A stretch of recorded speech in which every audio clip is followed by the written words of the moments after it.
Farquhar learned that Mr Benson took in no newspaper. "Will you allow me to send you over my Times? I have generally done with it before 12 o'clock, and after that it is really waste paper in my house. You will oblige me by making use of it."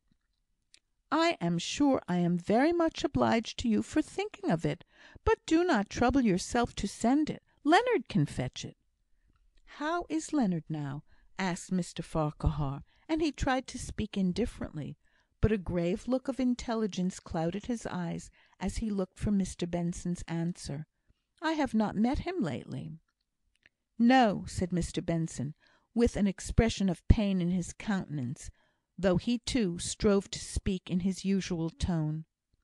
"Leonard is not strong, and we find it difficult to induce him to go much out of doors." There was a little silence for a minute or two, during which Mr Farquhar had to check an unbidden sigh.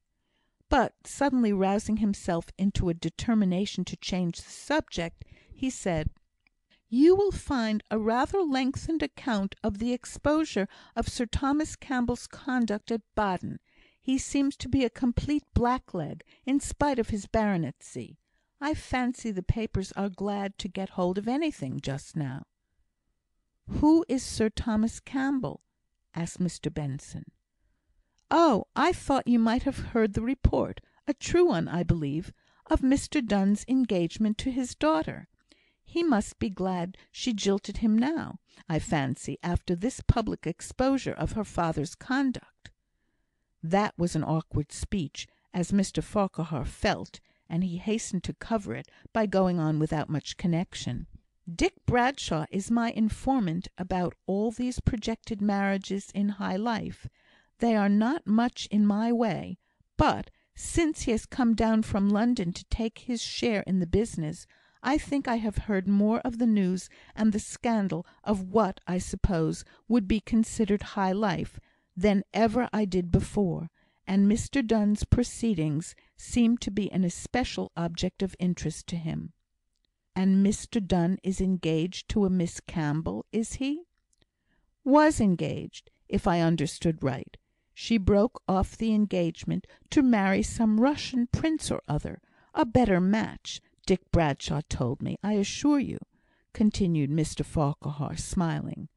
"I am a very passive recipient of all such intelligence, and might very probably have forgotten all about it, if the Times of this morning had not been so full of the disgrace of the young lady's father." "Richard Bradshaw has quite left London, has he?"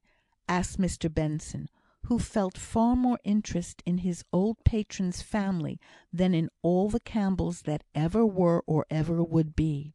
"Yes, he has come to settle down here.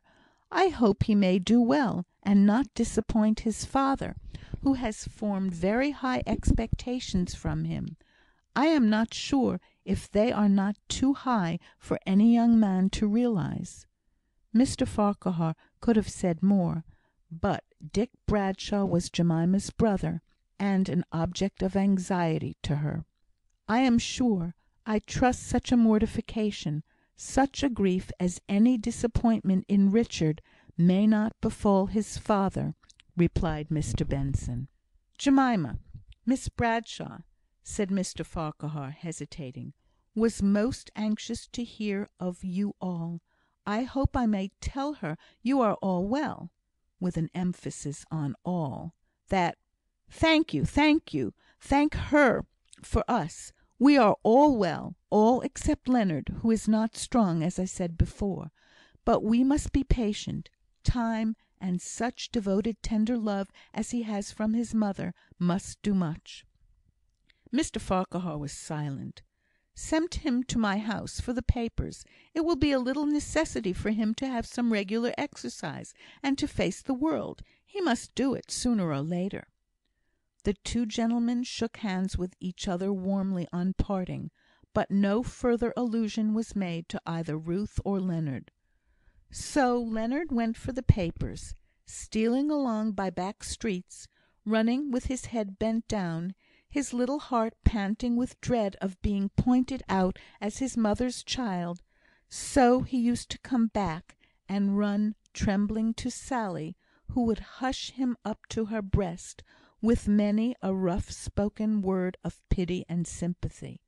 Mr Farquhar tried to catch him to speak to him, and tame him, as it were; and by he contrived to interest him sufficiently to induce the boy to stay a little while in the house or stables or garden.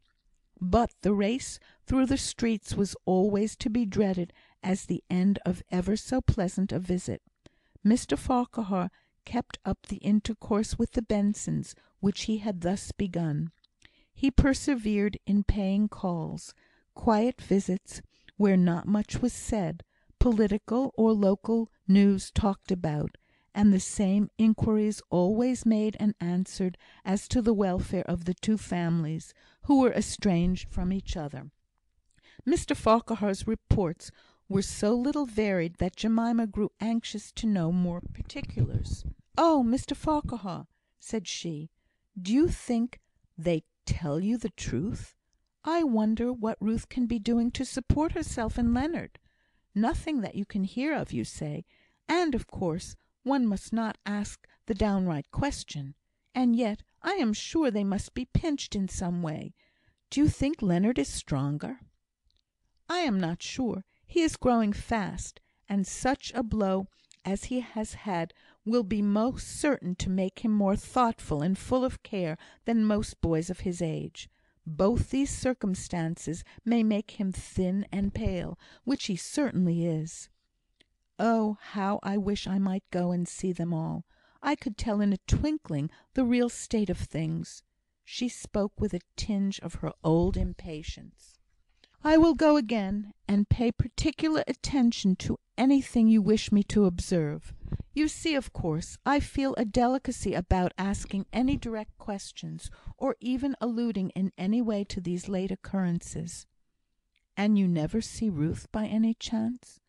"Never." They did not look at each other while this last question was asked and answered. "I will take the paper to morrow myself. It will be an excuse for calling again, and I will try to be very penetrating; but I have not much hope of success." "Oh, thank you. It is giving you a great deal of trouble; but you are very kind." "Kind, Jemima!" he repeated, in a tone which made her go very red and hot. "Must I tell you how you can reward me? Will you call me Walter? Say, 'Thank you, Walter,' just for once." Jemima felt herself yielding to the voice and tone in which this was spoken, but her very consciousness of the depth of her love made her afraid of giving way, and anxious to be wooed, that she might be reinstated in her self-esteem. "No," said she, "I don't think I can call you so. You are too old. It would not be respectful." She meant it half in joke, and had no idea he would take the allusion to his age so seriously as he did. He rose up, and coldly, as a matter of form, in a changed voice, wished her good bye. Her heart sank, yet the old pride was there; but as he was at the very door, some sudden impulse made her speak. "I have not vexed you, have I, Walter?" He turned round, glowing with a thrill of delight. She was as red as any rose. Her looks dropped down to the ground. They were not raised when, half an hour afterwards, she said, "You won't forbid my going to see Ruth, will you? Because if you do, I give you notice I shall disobey you." The arm around her waist clasped her yet more fondly at the idea, suggested by this speech, of the control which he should have a right to exercise over her actions at some future day.